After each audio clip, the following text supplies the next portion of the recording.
obviously you're a Jet fan and a football fan, so you remember when Sean Payton was told by the league you got to sit out for a year. Yep. So you know the story. How was this brought to you as an idea? You playing Sean Payton in this movie. How was that brought to you? Sandler brought it to me. Sandler brought the idea to me, and I didn't know about it. Did you know about that? By the way, I knew. Obviously I knew about the suspension, and I remember, Right. the whole thing back in the day. But I didn't know there was a year where he was suspended. I didn't remember that was the punishment, and I didn't know he went home and reconnected with us and started coaching his kids' football team and took them to the championship, which was it was an amazing time. It was and he said it's the greatest season of coaching in his career, which I think.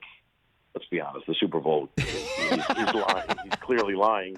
But second, the kid, right? Second, you get to home to your kids. Second, for sure. Yes. But no, come on. Yes. Nothing beats the Super Bowl. I don't care who, we all know that.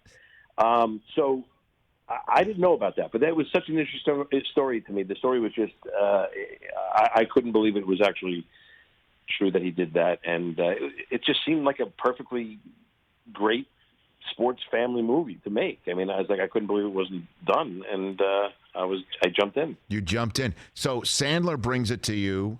Yes. At what point were you brought to Peyton or Peyton to you to have conversations about all of this? Well, that was one of the things I said. Is Sean in? Because it feels weird to be doing a story about his life. Right. And he goes, he's in, and he was great. He was.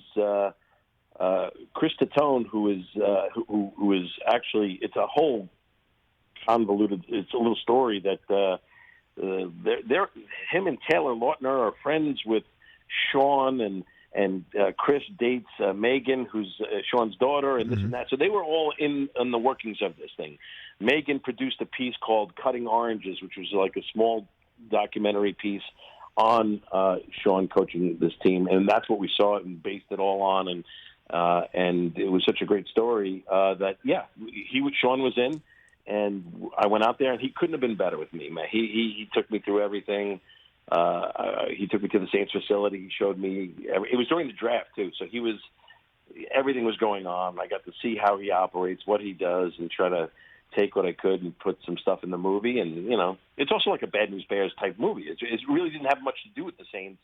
It had nothing to do with the suspension, really. It has to do with all what took place after, and it was that's what excited me. That's so cool, man. So I do remember, Kevin, that documentary, right? I do remember that his daughter put together, right? So that was the basis and the genesis of something to put it together, and then so the draft. So you saw. I mean, look. I mean, the man steps away from a coaching gig after all that time. So you saw the grind.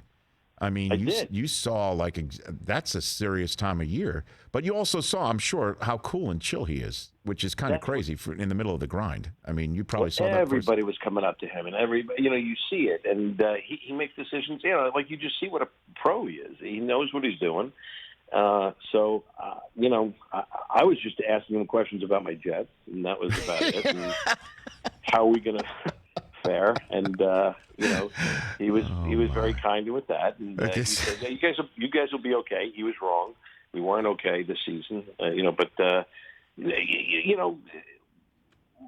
he was amazing, and he's funny. He's a great guy, a great leader, and you get to see how he operates, and that's really what I took. Tried to get his accent down. His accent is all over the joint, so mine is kind of. He's got like a little bit of a southern. Yeah, like sometimes, but he's from California, and then he's from. It's tough. He admitted it's tough, and he was on set watching me, and I was like, I can't do this in front of you. Really? And he's like, don't worry. Yeah, it's tough. Try to lock him down. I couldn't get him down because he'll bounce in and out. I know. I mean, and because I guess if you're living in the Bayou for 16 years, right, you kind of adopt it in a way.